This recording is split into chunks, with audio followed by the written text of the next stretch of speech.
സാമൂഹിക നീതി ശാക്തീകരണ മന്ത്രാലയത്തിന്റെ കീഴിൽ കമ്മ്യൂണിറ്റി റേഡിയോ അസോസിയേഷൻ നിർമ്മിക്കുന്ന അടൽ വയോ അഭ്യുദയ യോജന അടിസ്ഥാനമാക്കിയിട്ടുള്ള പരിപാടി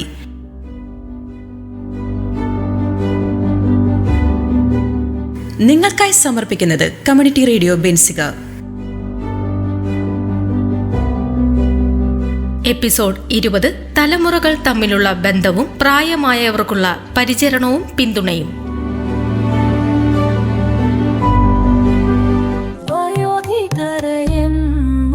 ആദരിച്ചിടണം, വഴിയിൽ വീടാതെ താങ്ങിടണം.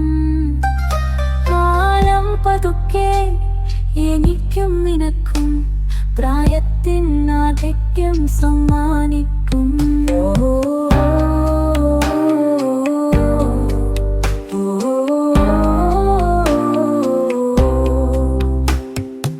ഓർക്കാം, സ്നേഹിക്കാം, ആദരവാൽ നരയും ചുഴിവെല്ലാം നെഞ്ചിലേറ്റി കൈപിടിച്ചിടാം, സഹായിച്ചിടാം.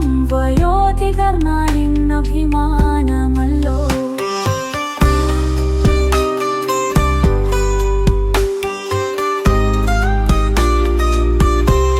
വയോധികരെയും ആദരിച്ചിടണം, വഴിയിൽ വീടാതെ താങ്ങിടണം. കാലം പതുക്കെ എനിക്കും നിനക്കും പ്രായത്തിനാധിക്യം സമ്മാനിക്കും. ഓർക്കാം, സ്നേഹിക്കാം, ആദരവാൽ നിറയും ചുളിവെല്ലാം നെഞ്ചിലേറ്റി കൈപിടിച്ചിടാം, സഹായിച്ചിടാം. വയോധികർ നാടിൻ അഭിമാനമല്ലോ.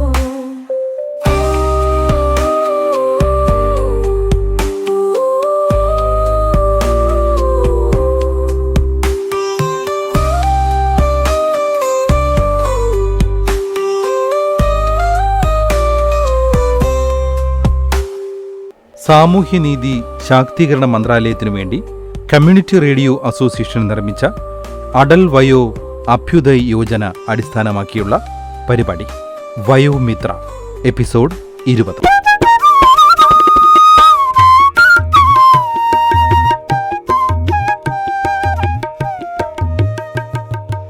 തലമുറകൾ തമ്മിലുള്ള ബന്ധവും പ്രായമായവർക്കുള്ള പരിചരണവും പിന്തുണയും എപ്പിസോഡ് 20ലേക്ക് എല്ലാ പ്രിയ ശ്രോതാക്കൾക്കും സ്വാഗതം.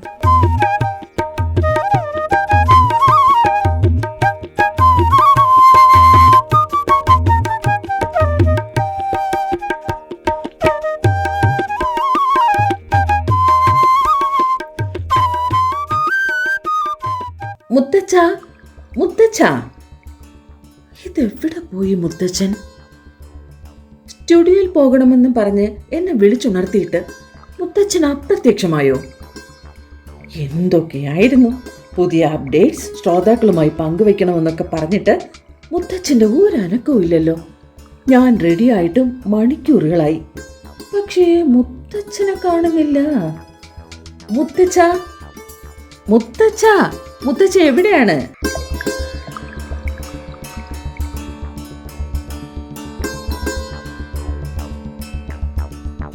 ഇതായിപ്പോ നന്നായ. ഞാൻ ഈ പരിസരം മുഴുവൻ മുത്തച്ഛനെ നോക്കി നടക്കുന്നു. മുത്തച്ഛൻ ഇവിടെ മുറിയിൽ കഥയും പറഞ്ഞുകൊണ്ടിരിക്കുകയാണ്. ആരോടാ മുത്തച്ഛ?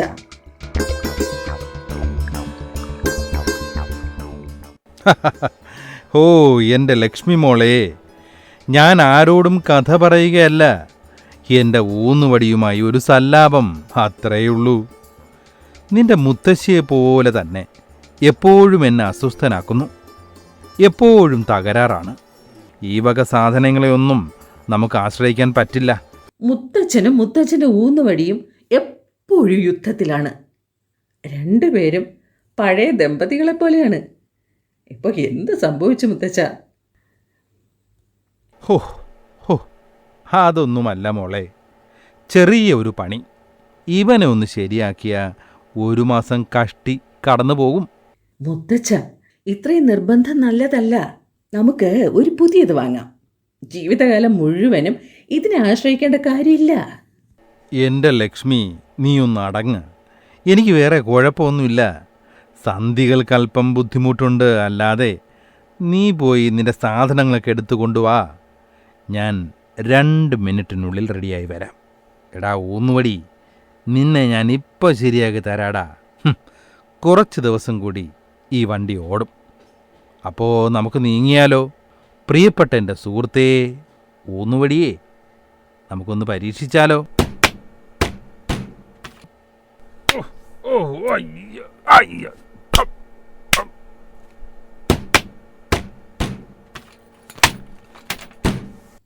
ഹോ, എന്താ ആ ശബ്ദം? മുത്തച്ഛ ഓക്കെ അല്ലേ? എന്തെങ്കിലും പറ്റിയോ മുത്തച്ഛ? വേദനിക്കുന്നുണ്ടോ? എന്തൊരു വീഴ്ചയാണ് മുത്തച്ഛ. ഓ, പറഞ്ഞാ കേക്കില്ല. എന്താ മുത്തച്ഛ ഇത്? ദാ കിടക്കുന്നു എൻ്റെ ഊന്നുവടി. അയ്യോ കഷ്ടം. ഞാനൊന്ന് ശ്വാസം വിടട്ടെ ലക്ഷ്മി. എന്നെ ചോദ്യങ്ങൾ കൊണ്ടൊന്ന് വീർപ്പും മുട്ടിക്കാതെ, ഈ വാർത്താ റിപ്പോർട്ടർമാരെ പോലെ. ശരി ശരി മുത്തച്ഛ ഇരിക്കും. ഇനി പറയണം, എന്താ സംഭവിച്ചത്? എനിക്കൊന്നും സംഭവിച്ചില്ല ലക്ഷ്മിക്കുട്ടി. ഈ ഊന്നുവടിയാണ് പ്രശ്നക്കാരൻ. അതിൻ്റെ കാലുകൾ വിട്ടുപോയി. എന്നെയും കൊണ്ടുപോകാൻ തീരുമാനിച്ചു. അങ്ങനെയാണ് ഞങ്ങൾ 2 പേരും വീണത്. സത്യം പറഞ്ഞ 6 മാസം മുന്നേ ഒന്ന് പൊട്ടിയതാണ്. ഞാനത് ശരിയാക്കി. ഇപ്പോൾ കണ്ടിട്ട് അതിൻ്റെ അവസാന യാത്രയാണെന്ന് തോന്നുന്നു. എന്നാ പിന്നെ മുത്തച്ഛന് അതങ്ങ് കളഞ്ഞിട്ട് പുതിയ ഒരെണ്ണം വാങ്ങിക്കരുതോ? അതെന്നെപ്പോലെ വയസ്സായില്ലേ മോളെ? തീർച്ചയായും. അതുകൊണ്ടല്ലേ ഇനി അത് വേണ്ടെന്ന് പറഞ്ഞത്. അപ്പോൾ നീ മുത്തച്ഛനെയും പുറത്താക്കാനുള്ള പരിപാടിയാണോ? മുത്തച്ഛ തമാശ കളയൂ. മുത്തച്ഛൻ അതിനെ കയറുകൊണ്ടും ടേപ്പ് കൊണ്ടും ശരിയാക്കാനാണ് ഉദ്ദേശിക്കുന്നതെങ്കിൽ ഒരു ദിവസം മുത്തച്ഛൻ്റെ കാലും കൊണ്ടേ അത് മടങ്ങിയുള്ളൂ. ശരി ശരി, ഞാൻ ഒരു പുതിയത് വാങ്ങാം, സമ്മതിച്ചു. കഴിഞ്ഞ തവണയും മുത്തച്ഛൻ ഇത് തന്നെയാണ് പറഞ്ഞത്. ഞാനിപ്പോൾ വാക്ക് പാലിക്കുന്നു. എപ്പോഴാണ് വാങ്ങിക്കുന്നത്? നീ എന്നൊന്ന് വെറുതെ വിടു ലക്ഷ്മി. നമുക്ക് വാങ്ങാം, ഉറപ്പ്. മുത്തച്ഛ, ഇതിലെന്തോ കാര്യമുണ്ടല്ലോ. ശരിക്കും മുത്തച്ഛന് വാക്കറിൻ്റെ ആവശ്യമില്ല അല്ലേ മുത്തച്ഛ? അതെന്താ നീ അങ്ങനെ പറഞ്ഞത്? പിന്നെന്തിന് വെച്ച് താമസിപ്പിക്കുന്നു? മുത്തച്ഛൻ കടയിൽ പോകാനുള്ള മടി കൊണ്ടാണെങ്കിൽ ഞാൻ ഓൺലൈനിൽ ഓർഡർ ചെയ്യാം. അതല്ല മോളെ. പിന്നെ എന്താണ് പ്രശ്നം? നീ ചെറുപ്പമല്ലേ, നിനക്കത് പറഞ്ഞാൽ മനസ്സിലാകില്ല. മുത്തച്ഛൻ പറ, ഞാനൊന്ന് മനസ്സിലാക്കാൻ ശ്രമിക്കാം. മോളെ, നമ്മൾ എല്ലാ കാര്യങ്ങളും ആലോചിക്കേണ്ടതായിട്ടുണ്ട്. പണം കൈകാര്യം ചെയ്യുന്നത് സൂക്ഷിച്ചു വേണം. മുത്തച്ഛ, ഇത് അനാവശ്യ ചെലവാണോ? ഒരു വാക്കറില്ലാതെ മുത്തച്ഛൻ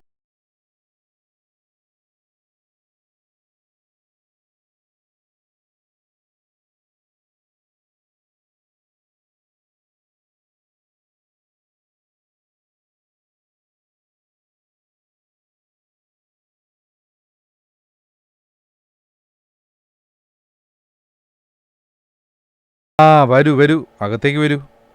ലക്ഷ്മി മോളെ, ഊന്നുവടിയേ ഇന്ന് വൈകുന്നേരം ഓൺലൈനിൽ ഓർഡർ ചെയ്തോളൂ കേട്ടോ.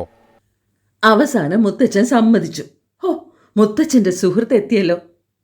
നമുക്ക് അങ്കിളിനെയും നമ്മുടെ റേഡിയോ സ്റ്റേഷനിലേക്ക് കൊണ്ടുപോയാലോ? നമ്മുടെ ശ്രോതാക്കൾ 2 പേരെയും കേൾക്കട്ടെ. നിങ്ങൾ സംസാരിച്ചിരിക്കും, ഞാൻ ചായ എടുക്കാം. ഇതാണ് ആതിഥേയ മര്യാദ. ഞാൻ വന്ന ഉടനെ ചായ. അപ്പോൾ ഇനി റേഡിയോ സ്റ്റേഷനിൽ പോകാതെ വേറെ വഴിയില്ല. ദൈവം നിന്നെ അനുഗ്രഹിക്കട്ടെ ലക്ഷ്മി. വയോധികരെന്നും ആദരിച്ചിടണം, വഴിയിൽ വീടാതെ താങ്ങിടണം.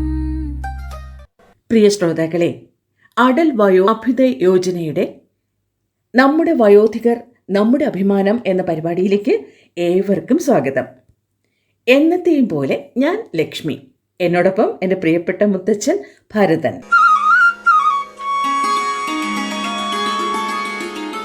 ഈ മുത്തച്ഛൻ കൊച്ചുമകൾ കൂട്ടുകെട്ടിൽ അറിവുകൾ മാത്രമല്ല, പിന്നെയോ നിങ്ങൾക്കാവശ്യമുള്ള എല്ലാ ചോദ്യങ്ങൾക്കും ഉത്തരവും ലഭിക്കും. ഇന്ന് ഞങ്ങൾ പ്രായമായവരുടെ ആവശ്യങ്ങൾ, അതായത് ആരോഗ്യം, സാമ്പത്തികം, അവകാശങ്ങൾ, പിന്തുണ എന്നിവയെക്കുറിച്ചാണ് ഞങ്ങൾ ചർച്ച ചെയ്യുന്നത്. ഞാനതങ്ങ് മറന്നു. രമേശേ, നീ എവിടെ പോയിട്ട് വരികയായിരുന്നു? ഞാൻ SDM ഓഫീസ് വരെ ഒന്ന് പോയി. എന്ത് കാര്യത്തിനായി?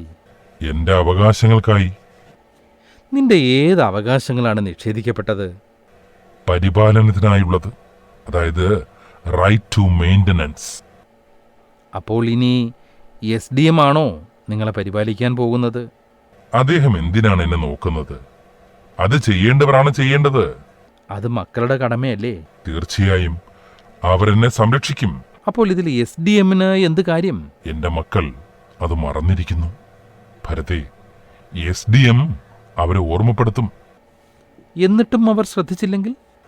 SDMന്റെ ഓർഡർ ലഭിച്ച് 30 ദിവസത്തിനകം അനുസരിക്കുന്നതിൽ പരാജയപ്പെട്ടാൽ 5000 രൂപ പിഴയും ചിലപ്പോ 3 മാസം ജയിൽവാസവും കിട്ടാൻ സാധ്യതയുണ്ട്.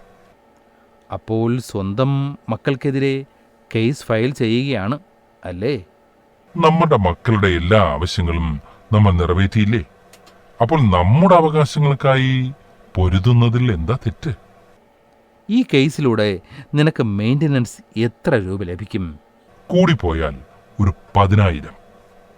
എന്റെ അഭിപ്രായത്തിൽ ഭരതനും ഒരു കേസ് ഫയൽ ചെയ്യുന്നത് നല്ലതായിരിക്കും.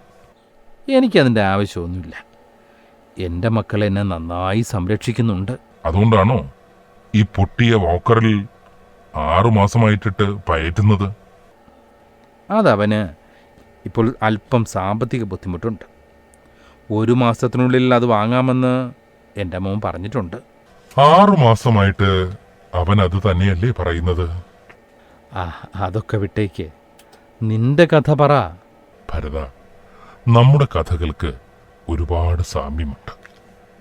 ഒറ്റ ഒരു വ്യത്യാസം ഒഴിച്ചാൽ എന്റെ മകൻ എന്നെ ഒരു മടിയുമില്ലാതെ ഒഴിവാക്കുന്നു.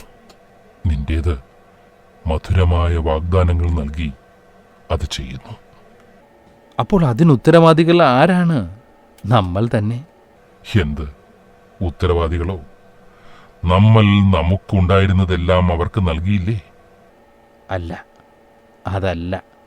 നമ്മൾ നമ്മുടെ വാർദ്ധക്യകാലത്തിനായി ഒന്നും സ്വരൂപിച്ചു വച്ചില്ല. അതാണ് നമ്മുടെ തെറ്റ്. ഞങ്ങൾ സൂക്ഷിക്കാൻ കഴിയുന്നത്ര സമ്പാദ്യങ്ങൾ മാറ്റിവെച്ചു. ഒരു വസ്തു വാങ്ങി. അത് ഞാൻ അവന് ബിസിനസ് തുടങ്ങുവാനായിട്ട് കൊടുത്തു. ഒരു വീട് വാങ്ങുവാനായി നൽകി. അപ്പോൾ നിന്നെ ആ വീട്ടിൽ നിന്നും പുറത്താക്കി. നീയും ഈ വഴി തന്നെയാണ് സഞ്ചരിക്കുന്നത് ഭരത. നീ എന്തൊക്കെ പ്ലാൻ ചെയ്താലും മക്കളെ നേർവഴിക്ക് വളർത്തിയില്ലെങ്കിൽ ഇതൊക്കെ തന്നെയാകും എല്ലാവരുടെയും അവസ്ഥ. എൻ്റെ മകൻ അങ്ങനെയല്ല. അവൻ ഒരുപാട് കഷ്ടപ്പെടുന്നുണ്ട്. സത്യാവസ്ഥ മറച്ചുവെച്ചിട്ട് എന്ത് കാര്യം ഭരത? ആർക്കും ഒരു ഉപകാരവും ഉണ്ടാവില്ല. പതുക്കെ. ലക്ഷ്മി മോൾ വരുന്നുണ്ട്. മുത്തച്ഛ, ചായ. താങ്ക് യു മോളെ. രണ്ടുപേരും എന്താണ് ചർച്ച ചെയ്തുകൊണ്ടിരിക്കുന്നത്? ആരാണ് സത്യാവസ്ഥ മറച്ചു വെക്കുന്നത്? ഞങ്ങൾ വെറുതെ ഇരുന്നങ്ങനെ ഓരോ കാര്യങ്ങൾ പറയുകയായിരുന്നു ലക്ഷ്മിക്കുട്ടി. ഞാൻ പുറത്തോട്ടൊക്കെ ഇറങ്ങണം, ഇങ്ങനെ വീട്ടിൽ വെറുതെ ഇരിക്കരുത് എന്നൊക്കെ പറയുകയായിരുന്നു ഇവൻ. അതെ അതെ, ഞാൻ യുഗങ്ങളായി അവനോട് പറയുന്ന കാര്യമാണ്. എപ്പോഴും എന്തെങ്കിലും ഒഴിവ് പറയും. മുത്തച്ഛൻ അറിയോ, ഞങ്ങളെ കോളേജിൽ നിന്നും ന്യൂ ഇയറിന് ഒരു വൃദ്ധസദനത്തിൽ കൊണ്ടുപോയിരുന്നു. അവിടെ ഒരു സംഭവം നടന്നു. എന്തായിരുന്നു? അവിടെ 80 അന്തേവാസികൾ താമസിച്ചിരുന്നു. ഞങ്ങൾ സംസാരിച്ചു കൊണ്ടിരിക്കുന്നതിനിടയിൽ ഒരു പ്രായമായ സ്ത്രീ വളരെ ഉച്ചത്തിൽ ചിരിക്കുകയായിരുന്നു. അത് കേട്ട് അവിടെ കൂട്ടച്ചിരി ഉണർന്നു. പിന്നെ എന്ത് സംഭവിച്ചു? ഞങ്ങൾ അവരോട് ചോദിച്ചു എന്തിനാണ് ചിരിക്കുന്നതെന്ന്. അവർ എന്താ പറഞ്ഞതെന്നറിയണോ? നിങ്ങൾ എല്ലാവരും കോമാളികളെ പോലെയുണ്ടെന്ന്. അവർ നിങ്ങളെ അങ്ങനെ വിളിച്ചോ? പേര് ചോദിച്ചപ്പോൾ ഏഞ്ചല എന്ന് പറഞ്ഞു. എന്നിട്ട് ഷേക്ക് ഹാൻഡിനായി കൈനീട്ടി. പ്രായമുള്ള സ്ത്രീ ആയതുകൊണ്ട് ഞങ്ങൾ മെല്ലെ ഷേക്ക് ഹാൻഡ് നൽകി. ഉടനെ അവർ പറയുകയാണ്, ഇങ്ങനെയാണോ ചെറുപ്പക്കാർ ഷേക്ക് ഹാൻഡ് നൽകുന്നത്? എന്നിട്ട് കൈ വലിച്ചു നീട്ടി ഒരു ഷേക്ക് ഹാൻഡ് എല്ലാവർക്കും തന്നു. അവർ ഒരു കഥാപാത്രം തന്നെയാണല്ലോ. പ്രധാനപ്പെട്ട കാര്യം അതല്ല.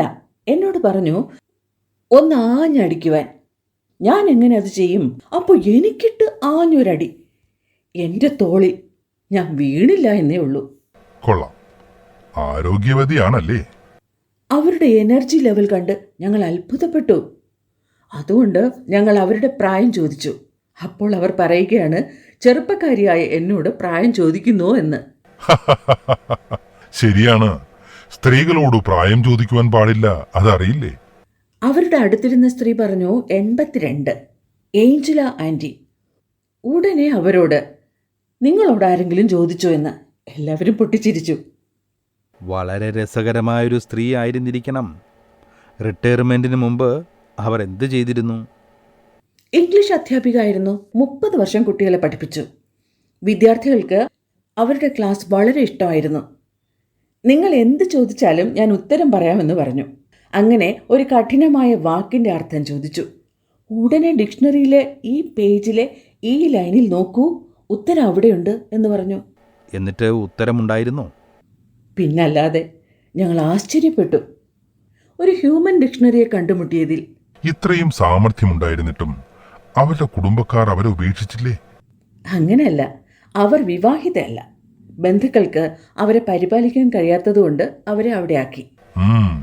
സ്വന്തം മക്കൾക്ക് ഉപേക്ഷിക്കാമെങ്കിൽ ബന്ധുക്കളിൽ നിന്ന് നമ്മൾ എന്തു പ്രതീക്ഷിക്കണം? പിന്നീട് എന്തുണ്ടായി ലക്ഷ്മി മോളെ? ഞങ്ങൾക്ക് അവിടുന്ന് പിരിയാൻ സമയമായി. ഗുഡ് ബൈ പറഞ്ഞിറങ്ങുമ്പോൾ ഏഞ്ചൽ ആൻറ്റി ഞങ്ങളോട് ചോദിച്ചു, പറയൂ, നിങ്ങൾ ഇവിടെ നിന്നും എന്ത് പഠിച്ചു എന്ന്. മറ്റുള്ളവർ പറഞ്ഞു, ഞങ്ങൾക്ക് ആൻറ്റിയെപ്പോലെ ഒരു അധ്യാപിക ആകണമെന്ന്. ചിലർ പറഞ്ഞു, ഞങ്ങൾക്ക് എന്നും സന്തോഷമായിരിക്കണം ആൻറ്റിയെപ്പോലെ എന്ന്. ആൻറ്റി പറഞ്ഞു, അതൊക്കെ ശരി, പക്ഷേ ഒരു കാര്യം നിങ്ങൾ ഹൃദയത്തിൽ സൂക്ഷിക്കേണ്ടതായിട്ടുണ്ട്. നിങ്ങളുടെ സുഹൃത്തുക്കളുമായി ഇത് പങ്കുവയ്ക്കണം. അതെന്താണ്? ഞങ്ങൾക്കും അത് കേൾക്കാൻ കൗതുകമായി. അവർ പറഞ്ഞു, വയോധികരെ സംരക്ഷിക്കൂ, അവരെ സ്നേഹിക്കൂ എന്ന്. മുത്തച്ഛ, ഞാൻ എല്ലാം കേട്ടിരുന്നു. എന്തോ കുഴപ്പമുണ്ടെന്ന് തോന്നുന്നു. പക്ഷേ എനിക്ക് മുഴുവനും മനസ്സിലായില്ലായിരുന്നു. ഇപ്പോൾ എല്ലാം മനസ്സിലാകുന്നു. എന്തു മനസ്സിലായി? എന്താണ് മോളെ? ഏഞ്ചൽ ആൻറ്റി അഗാധമായ എന്തോ പറഞ്ഞു. ചിലർ അനുഗ്രഹത്തിനായി ഉപവസിക്കുന്നു, ചിലർ നേർച്ച പാലിക്കുന്നു. എന്നാൽ പ്രാർത്ഥനകൾക്ക് ഉത്തരം ലഭിക്കുന്നവൻ തൻ്റെ മുതിർന്നവരെ അടുത്ത് നിർത്തുന്നു. എല്ലാവർക്കും ഇത് മനസ്സിലാക്കാൻ കഴിഞ്ഞിരുന്നെങ്കിൽ. മക്കൾ ഉപേക്ഷിച്ചപ്പോൾ അങ്കിളിന് എന്തുമാത്രം വേദന ഉണ്ടായി എന്ന് എനിക്ക് മനസ്സിലാകുന്നുണ്ട്. എല്ലാവരും അങ്ങനെയല്ല മോളെ. പക്ഷേ അതിനെക്കുറിച്ചല്ലേ അങ്കിൾ സംസാരിച്ചുകൊണ്ടിരുന്നത്? അതെ അതെ. സത്യത്തിൽ നിന്നും തിരിയേണ്ട കാര്യമില്ല മുത്തച്ഛ. നമ്മൾ അതേക്കുറിച്ച് ചർച്ച ചെയ്യേണ്ടിയിരിക്കുന്നു. അങ്കിളിൻ്റെ പ്രശ്നം SDM പരിഹരിക്കും. പക്ഷേ മുത്തച്ഛൻ്റെ പ്രശ്നം നമുക്ക് വീട്ടിൽ തന്നെ പരിഹരിക്കാവുന്നതേ ഉള്ളൂ. നമുക്ക് ശ്രമിച്ചു നോക്കാം മുത്തച്ഛ.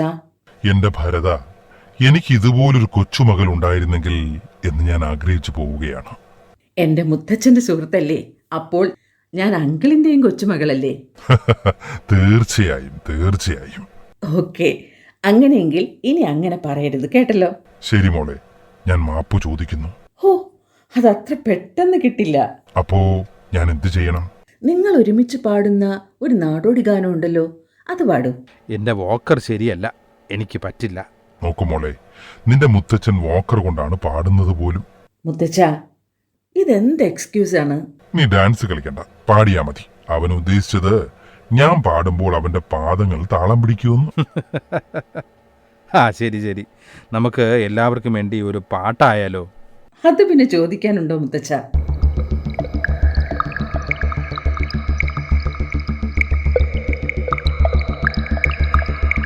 ആനച്ചങ്ങല പൊട്ടിയാലും നിങ്ങളുടെ പെണ്ണിനെ കിട്ടൂലോ.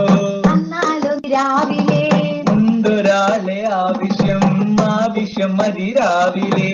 ആര് നിങ്ങൾക്ക് ആവശ്യം, ആവശ്യം അതിരാവിലെ. അതിന് ഞങ്ങൾക്ക് ആവശ്യം, ആവശ്യം.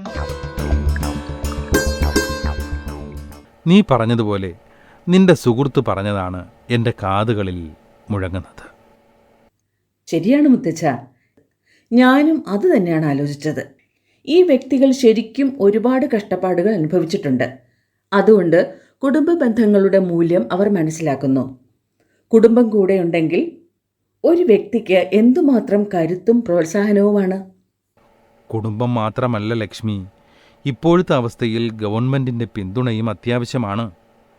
നമ്മുടെ കാര്യത്തിൽ സർക്കാരിൻ്റെ പിന്തുണ ഒരു അനുഗ്രഹമാണ്.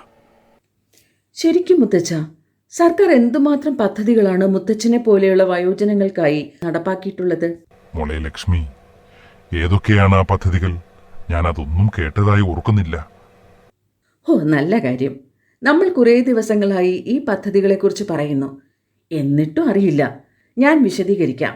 മുത്തച്ഛ, നമുക്ക് എല്ലാ പദ്ധതികളെക്കുറിച്ചും ഒന്നുകൂടി ശ്രോതാക്കളെയും ഓർമ്മിപ്പിക്കാമല്ലോ. സാമൂഹിക നീതി ശാക്തീകരണ മന്ത്രാലയം മുൻകൈയെടുത്ത് നമ്മുടെ വയോജനങ്ങൾക്ക് വേണ്ടി നടപ്പിലാക്കിയതാണ്. അതേതായാലും നന്നായി, കേൾവിക്കാർക്കും ഉപകാരപ്രദമാകുമല്ലോ. ഒന്നാമതായി, integrated programme for senior citizen IPSRC AVYAY. ഈ പദ്ധതിയിൽ NGOകൾക്കും സന്നദ്ധ സംഘടനകൾക്കും വൃദ്ധസദനങ്ങൾ നടത്തിപ്പിനായി ഗ്രാന്റ് ലഭിക്കുന്നു. രണ്ടാമതായി, എൽഡർ ഹെൽപ്പ് ലൈൻ നമ്പർ 14567. ഇതുവഴി പ്രായമായവർക്ക് സൗജന്യ സേവനങ്ങളും മാർഗനിർദ്ദേശങ്ങളും ലഭിക്കുന്നു. അതായത് പെൻഷൻ സംബന്ധമായ വിവരങ്ങൾക്കും നിയമപരമായ പ്രശ്നങ്ങൾക്കും റേഷൻ കാർഡ്, ഭവന പദ്ധതികൾ, ആയുഷ്മാൻ ഭാരത് കാർഡ്, PM സമ്മാൻ നിധി യോജന മുതലായവ പ്രായമായവർക്ക് ഈ ഹെൽപ്പ് ലൈൻ നമ്പറിൽ വിളിച്ചാൽ സഹായം ലഭിക്കും. മൂന്നാമതായി, വയോജന പരിചരണ പരിശീലനം. വയോജന പരിചരണ പ്രൊഫഷണലുകളുടെ വർദ്ധിച്ചുവരുന്ന ആവശ്യകതയും സപ്ലൈയും തമ്മിലുള്ള അന്തരം നികത്തുക എന്നതാണ് പ്രധാന ലക്ഷ്യം. മുതിർന്നവർക്ക് പ്രൊഫഷണൽ സേവനം ലഭിക്കുന്നുണ്ട് എന്ന് ഉറപ്പാക്കുകയും ഈ തൊഴിൽ മേഖല ശക്തിപ്പെടുത്തുകയും ചെയ്യുക എന്നതുമാണ് ഉദ്ദേശം. അടുത്തത് SAGE, senior care ageing growth engine. മാനസിക പരിചരണം തുടങ്ങിയ മേഖലകളെ ഉൾക്കൊള്ളുന്ന വയോജനങ്ങൾക്കായുള്ള ഉൽപ്പന്നങ്ങൾ, പ്രക്രിയകൾ, സേവനങ്ങൾ എന്നിവയിൽ നൂതന ആശയങ്ങൾ സൃഷ്ടിക്കപ്പെടുന്ന സ്റ്റാർട്ടപ്പുകൾ, അതിന് തുല്യ പിന്തുണ നൽകുന്നതിനാണ് സെയ്ജ് ആരംഭിച്ചത്. മറ്റൊരു പ്രധാന പദ്ധതിയാണ് ദേശീയ വയോശ്രീ യോജന NVY. ദാരിദ്ര്യരേഖയ്ക്ക് താഴെയുള്ള മുതിർന്ന പൗരന്മാർക്ക് ശാരീരിക സഹായ ഉപകരണങ്ങളും നൽകുക. ഇത് കേന്ദ്രത്തിന്റെ സഹായത്തോടെയുള്ള പദ്ധതിയാണ്. ഇതിന്റെ ചെലവുകൾ മുതിർന്ന പൗരന്മാരുടെ ക്ഷേമനിധി വഹിക്കുന്നു. തിമിര ശസ്ത്രക്രിയ പദ്ധതി അനുസരിച്ച് മുതിർന്ന പൗരന്മാർക്ക് ആയുഷ്മാൻ ഭാരതിലൂടെ സൗജന്യ നേത്ര ശസ്ത്രക്രിയ ലഭിക്കും. കൂടാതെ മാതാപിതാക്കൾക്കും മുതിർന്ന പൗരന്മാരുടെ പരിപാലനവും ക്ഷേമവും അന്വേഷിക്കുന്നതിനായി ഒരു നിയമമുണ്ട്. Maintenance and welfare of parents and senior citizens act. ഇതിനെക്കുറിച്ച് അങ്കിളിന് അറിവുള്ളതാണല്ലോ. അങ്കിൾ SDM ഓഫീസിൽ ഇതിനായി സന്ദർശിച്ചതല്ലേ? ഈ നിയമം അനുസരിച്ച് മാതാപിതാക്കൾക്കോ മുതിർന്ന പൗരന്മാർക്കോ അവരുടെ ദൈനംദിന ആവശ്യങ്ങൾക്കായി ബുദ്ധിമുട്ടുന്നവർക്ക് അവരുടെ കുട്ടികളിൽ നിന്ന് മെയിൻ്റനൻസ് ക്ലെയിം ചെയ്യാൻ നിയമപരമായ അവകാശമുണ്ട്. മാതാപിതാക്കൾ എന്നതിൻ്റെ നിർവചനത്തിൽ ജീവശാസ്ത്രപരവും ദത്തെടുക്കുന്നവരും രണ്ടാനമ്മമാരും ഉൾപ്പെടുന്നു. ഇവയൊക്കെയാണ് സാമൂഹ്യനീതി ശാക്തീകരണ മന്ത്രാലയം നടത്തുന്ന നിലവിലെ പദ്ധതികൾ. എന്നാൽ കാലാകാലങ്ങളിൽ മന്ത്രാലയം പ്രായമായവർക്കും ഭിന്നശേഷിക്കാർക്കും വേണ്ടി നിരവധി പരിപാടികൾ സംഘടിപ്പിക്കുന്നു. ഉദാഹരണത്തിന്, പ്രയാഗ്രാജിലെ കുംഭമേളയുടെ സമയത്ത് മുതിർന്ന പൗരന്മാരെ സഹായിക്കാൻ മന്ത്രാലയം സജീവമായി പ്രവർത്തിക്കുന്നു. ഈ പദ്ധതികളിൽ ഏതെങ്കിലും അങ്കിളിന് ഉപകാരപ്പെടുമെങ്കിൽ SDM ഓഫീസിൽ പോകുമ്പോൾ അതേക്കുറിച്ച് സൂചിപ്പിച്ചാൽ നന്നായിരിക്കും. അങ്കിളിനു വേണ്ടി അങ്കിൾ ഒരു നിലപാട് സ്വീകരിക്കുന്നത് നന്നായിരിക്കും. ശരി മോളെ ലക്ഷ്മി, മോളിൽ എന്നെ ഒരുപാട് സഹായിച്ചു. ഇനി മുത്തച്ഛനിൽ നിന്നും എന്തെങ്കിലും ഒരു സന്തോഷപരമായ തീരുമാനം കേൾക്കാൻ ആഗ്രഹിക്കുന്നു. മുത്തച്ഛ, സ്നേഹം വാക്കുകളിലൂടെ മാത്രമല്ല പരിചരണത്തിലൂടെയാണ് പ്രകടിപ്പിക്കുന്നതെന്ന് ഞാൻ എപ്പോഴും വിശ്വസിക്കുന്നു. നമ്മുടെ മുതിർന്നവരെ ബഹുമാനിക്കുകയും അല്പസമയം അവരുമായി പങ്കുവയ്ക്കുകയും ചെയ്തില്ലെങ്കിൽ നമ്മുടെ സ്നേഹത്തിന് യാതൊരു അർത്ഥവും ഉണ്ടാവില്ല. നീ പറഞ്ഞത് ശരിയാണ് മോളെ. ചിലപ്പോൾ മറ്റുള്ളവരിൽ നിന്നും ഒന്നും ആവശ്യപ്പെടരുത് എന്ന് നമ്മൾ നമ്മെ പറഞ്ഞ് ബോധ്യപ്പെടുത്തും, നമ്മുടെ പ്രിയപ്പെട്ടവരിൽ നിന്ന് പോലും.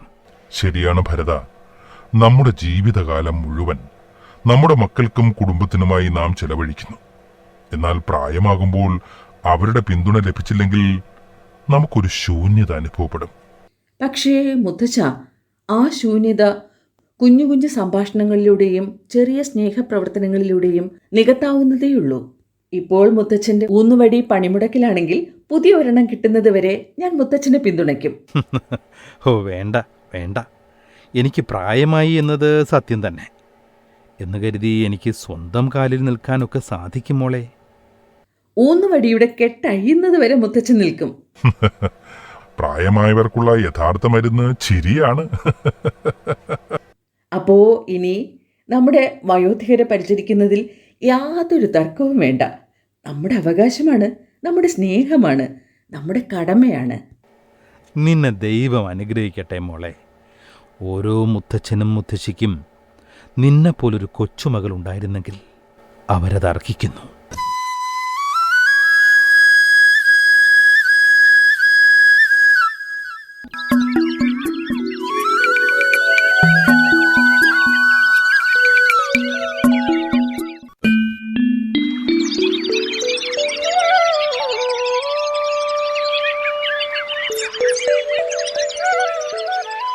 അപ്പോൾ നമ്മുടെ വയോധികർ നമ്മുടെ അഭിമാനം എന്ന അടൽ വയോ അഭ്യുദയ് യോജനയുടെ വയോമിത്ര എപ്പിസോഡ് 20 ഇവിടെ പൂർണ്ണമാകുന്നു.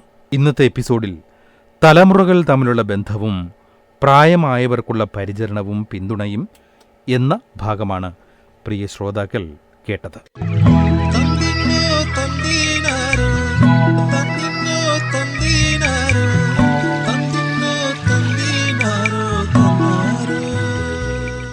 വരുന്ന എപ്പിസോഡുകളിൽ പ്രായമായവർക്കുള്ള കൂടുതൽ സംരംഭങ്ങളെക്കുറിച്ചും പദ്ധതികളെക്കുറിച്ചും നമുക്ക് കേൾക്കാം. ഞാൻ ലക്ഷ്മി, എന്നോടൊപ്പം എൻ്റെ ഭരതൻ മുത്തച്ഛൻ.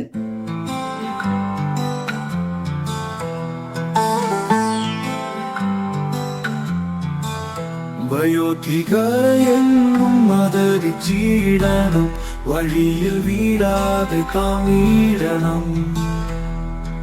കാലം പതുക്കെ എനിക്കും നിനക്കും പ്രായത്തിനാധിക്യം സമ്മാനിക്കും.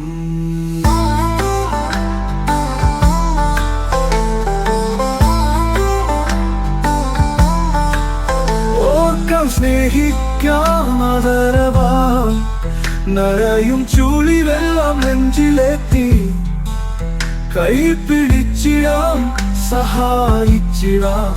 വയോധികർ നാടിൻ അഭിമാനമല്ലോ.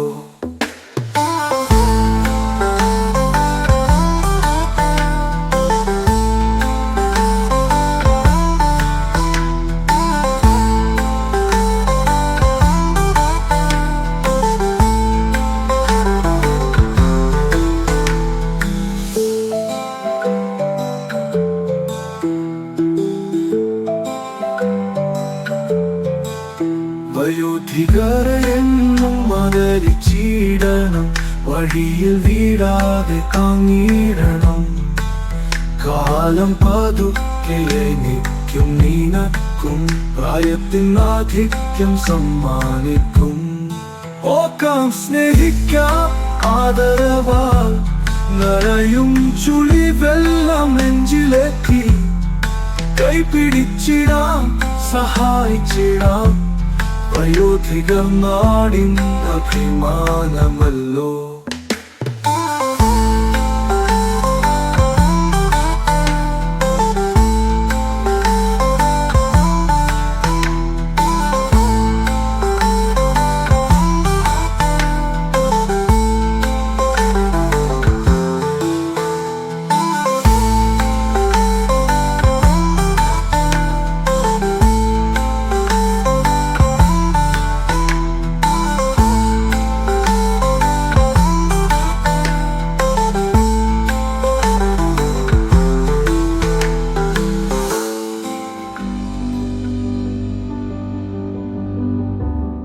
നിങ്ങൾ ഇതുവരെ കേട്ടത് സാമൂഹിക നീതി ശാക്തീകരണ മന്ത്രാലയത്തിന്റെ കീഴിൽ കമ്മ്യൂണിറ്റി റേഡിയോ അസോസിയേഷൻ നിർമ്മിച്ച അടൽ വയോ അഭ്യുദയ യോജന അടിസ്ഥാനമാക്കിയിട്ടുള്ള പരിപാടി.